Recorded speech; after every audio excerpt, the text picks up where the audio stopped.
భయ్యా, నువ్వు థంబ్నెయిల్ని చూసి ఈ వీడియోని ఓపెన్ చేసావంటే కంపల్సరీ నువ్వు ఫ్రీడమ్ని కరెక్ట్గా వాడుతున్నావా, నీకున్న ఫ్రీడమ్ని, లేకపోతే మిస్యూజ్ చేస్తున్నావన్న భయంతోనే కంపల్సరీ నువ్వు ఈ వీడియోని చూడటానికి వచ్చావు.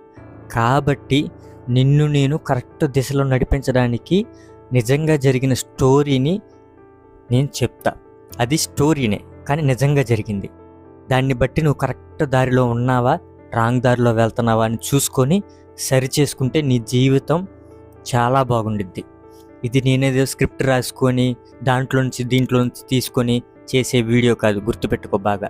నాకు సబ్స్క్రైబర్స్ కూడా ఎక్కువ మంది లేరు, అలాగే నా ఛానల్ మానిటైజేషన్ కూడా అవ్వలేదు. నెక్స్ట్ ఇంకోటి నీకు చెప్తున్నాను, డబ్బుల కోసం అయితే ఇలాంటి వీడియోలు కాదు, బోల్డ్ వీడియోలు చేయొచ్చు. డబ్బుల్ని ఎలా సంపాదించుకోవాలో కూడా నా దగ్గర ఒక ఐడియా ఉంది. నీకు నమ్మకం లేకపోతే నా ఛానల్లోకి వెళ్ళు, నేను చేస్తున్న వీడియోలను చూడు, ఓకేనా? నేను ఇప్పుడు నిజం చెప్తా. ఇద్దరు వ్యక్తులు ఉన్నారనుకున్నాం. ఒక వ్యక్తికి ఫుల్ ఫ్రీడమ్, డబ్బు అన్నీ ఉన్నాయి. ఒక వ్యక్తికి డబ్బు లేదు. ఇంట్లో అమ్మా నాన్నోళ్ళు గట్టి స్ట్రిక్ట్గా ఉంటారు. ఎందుకనంటే నా పిల్లలు దారి తప్పిపోకూడదు, నేను పడుతున్నట్టుగా కష్టం పడకూడదు అని స్ట్రిక్ట్గా ఉంటారు. వాళ్ళదే తప్పు కాదు. అలాగే ఈ డబ్బున్న వాళ్ళ ఇంట్లో నా పిల్లలు ఫ్రీగా ఉండాలి, మా అమ్మ నాన్న పెంచినట్టుగా గట్టిగా పట్టుకొని అదిమిస్తే మళ్ళీ ఏమన్నా దారి తప్పిపోతారేమో అని చెప్పి ఆలోచించి వాడికి ఫ్రీడమ్ని ఇస్తారనమాట. ఈ రెండిటిని వీళ్ళిద్దరూ ఎలాగ వాడుతున్నారు అనేది ఇక్కడ మ్యాటర్.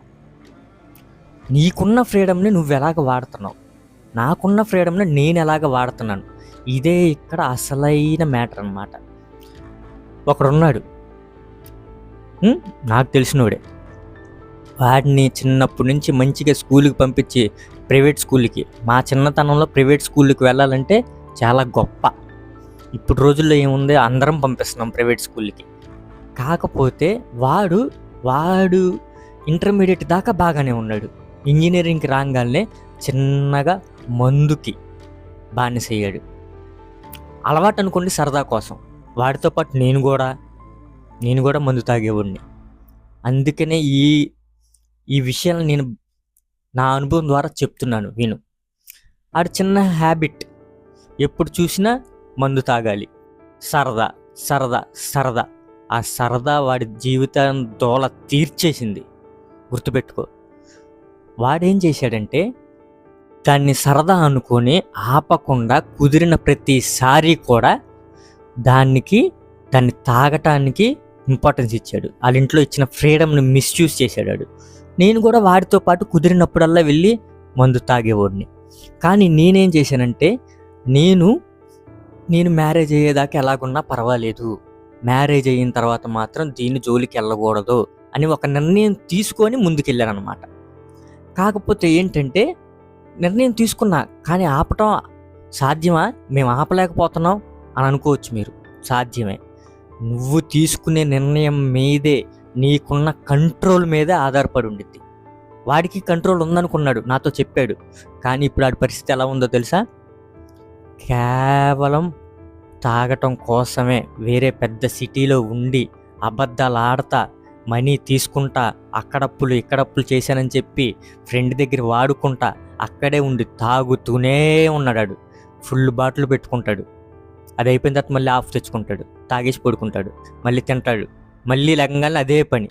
వాడి జీవితం మీద వాడికి కంట్రోల్ లేదు. అంటే వాళ్ళ మమ్మీ డాడీ ఇచ్చిన ఫ్రీడమ్ నాడు మిస్యూజ్ చేశాడు. వాళ్ళ డాడీ వాడి మీద చాలా నమ్మకంతో వాళ్ళ మమ్మీ, వాళ్ళ అన్నయ్య, వాళ్ళందరూ పంపించారు ఒక పెద్ద సిటీకి. కానీ నేను వాడు బాగున్నాడు కదా, నాకు మ్యారేజ్ అయిపోయిన ఫస్ట్ రోజు నుంచే మా మిస్సెస్కి చెప్పేశా, నేను మందు తాగుతానని మా మిస్సెస్కి తెలుసు.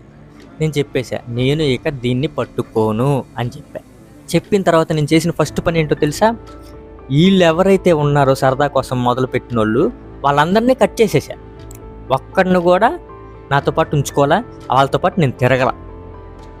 ఫస్ట్ నువ్వు చేయాల్సింది, నీ మీద నీకు కంట్రోల్ రావాలంటే ఇలా ఎవడైతే ఉంటాడో వాళ్ళని కట్ చేసేయండి ఫస్ట్. నేను నా దారిలో ముందుకు వెళ్ళిపోయా. 10 years అయింది నాకు మ్యారేజ్ అయ్యి. వాడి దగ్గరికి వెళ్ళాను నేను ఒకసారి అనుకోని పరిస్థితుల వల్ల. వాడేదో జాబ్ చేసుకుంటున్నాడు, ఆ పెద్ద సిటీలో ఉంటా బాగా సెటిల్ అయ్యాడు, మనకి హెల్ప్ చేస్తాడు. నా పరిస్థితి బాగోలా. వాళ్ళు మమ్మీ వాళ్ళు ₹1,00,000 కావాలన్నా వితిన్ మినిట్స్లో వేయగలరు. నేను 5,000 కావాలన్నా కూడా వితిన్ మినిట్స్లో నాకు ఎక్కడా దొరకదు. అలాంటి పరిస్థితిలో వాడి దగ్గరికి వెళ్ళాను, ఏదైనా సిటీలో దొరికిద్ది కదా అని.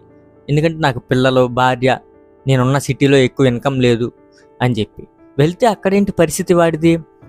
పని లేదు, పాట లేదు, ఏదో క్లాస్ అని చెప్పి వెళ్తాడు, దానికి కరెక్ట్గా వెళ్ళడు. 1,50,000 పెట్టి బండి కొనుక్కొని ఆ బండిని పోలీసులకు అప్పచెప్పి అది తెచ్చుకోవడానికి వెళ్ళడు.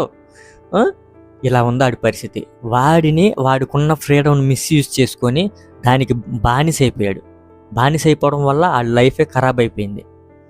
వాడిప్పుడు బాధపడుతున్నాడు, నేను ఇలా ఆపకుండా తప్పు చేశానురా, నువ్వు చక్కగా ఆపేసి మంచి పని చేసావు. ఇప్పుడు నేను పెళ్లి చేసుకోవాలన్నా కూడా భయం వేస్తుంది నాకు. మా మమ్మీ డాడీ పెళ్లి చేసుకోమంటే నేను తాగేసి పడుకుని పెళ్లి చేసుకొని ఏం చేయను అని చెప్పి భయపడుతున్నాను నేను అని చెప్పాడు. చాలా అంటే చాలా బాధపడ్డాడు నాతో చెప్పుకొని. వాడిని మారుద్దామని ట్రై చేసే కానీ నా వల్ల ఇంత కూడా అవ్వలేదు. ఎందుకంటే వాడు ఆల్రెడీ ఆ ట్రాప్లో ఉండిపోయాడు. మా అమ్మ నాన్న చిన్నప్పటి నుంచి ఏం చేశారు? మా నాన్న డ్రింకరు, తాగి చనిపోయాడు. నాకు అదొక అనుభవం ఉంది. వాడికి లేదు. వాళ్ళ మమ్మీ డాడీ చాలా బాగా చూసుకుంటారు వాడిని, కానీ వాడు మిస్యూజ్ చేసుకున్నారు. కానీ నువ్వు మిస్యూజ్ చేసుకో, మాకు నీకు ఉపయోగపడాలని చెప్పి ఇలా వీడియో తీస్తున్నాను నేను. అర్థమైందా? నువ్వు అదే ట్రాప్లో ఉంటే కనుక, సరదా కోసం మొదలు పెట్టుంటే కనుక, బాధలో ఉండి అలవాటు చేసుకుని ఉంటే కనుక దాన్ని వీలైనంత తొందరగా ఆపేయడానికి ట్రై చేయి. అర్థమైందా? వాడి లైఫ్లో బాధపడద్దు నువ్వు. వాడికి పెళ్లి చేయాలని చూశారు కానీ వాడు ఇంకా పెళ్లి చేసుకోలేదు. వాడు బాధపడుతున్నాడు, ఎందుకని? వదలలేకపోతున్నానని చెప్పి. నువ్వు అలా బాధపడకుండా ఉండు. అర్థమైందా? నేను నా దగ్గర ఎక్కువ డబ్బులు ఉండవు, నేను ఎక్కువ సంపాదించలేను, కానీ నేను ఆనందంగా ఉన్నాను. ఎందుకంటే అలాంటి వాటికి బానిసై విలువ లేకుండా లేను నేను. వాడికి విలువ లేదు ఈరోజు, వాడిని ఎవరో లెక్క చేయట్లేదు. నాకు డబ్బు లేకపోయినా నన్ను లెక్క చేస్తున్నారు. ఎందుకని? నేను పద్ధతిగా ఉంటున్నాను, నాకున్న దాంట్లో భార్యని పోషించుకుంటున్నాను, పిల్లల్ని బ్రతికించుకుంటున్నాను, అన్నీ చేసుకుంటున్నాను. వాడు ఎంతసేపు వాళ్ళ మమ్మీ డాడీ దగ్గర తీసుకోవడం, లేకపోతే ఆడి స్టార్టింగ్లో అయితే అక్కడెక్కడ ఏ చిన్న దొంగతనాలు చేయటం. ఇప్పుడైతే చేయటం లేదండి, అప్పుడు చేసేవాడు మందు కోసం. అలాంటి సిచ్యువేషన్లోకి వెళ్ళిపోయాడు. మీరు అలాంటి సిచ్యువేషన్లో మీ మమ్మీ డాడీ ఇచ్చిన ఫ్రీడమ్ని మిస్యూజ్ చేసుకోమాకండి. ఫ్రీడమ్ అనేది చాలా మందికి ఉండదు. మీకుందంటే అది మీకు దేవుడిచ్చిన వరం. దాన్ని మీరు ఎలా యూజ్ చేస్తున్నారనే దాని మీదే ఉండిద్ది. అర్థమైందా? ఫ్రీడమ్ లేకపోతే జైల్లో ఉన్నాం అనుకోవద్దు. వాళ్ళలాగా మీరు కష్టపడకుండా ఉండాలని చెప్పే మీకు ఫ్రీడమ్ ఇవ్వరు. మీకు ఫ్రీడమ్ ఇస్తే మిస్యూజ్ చేయొద్దు.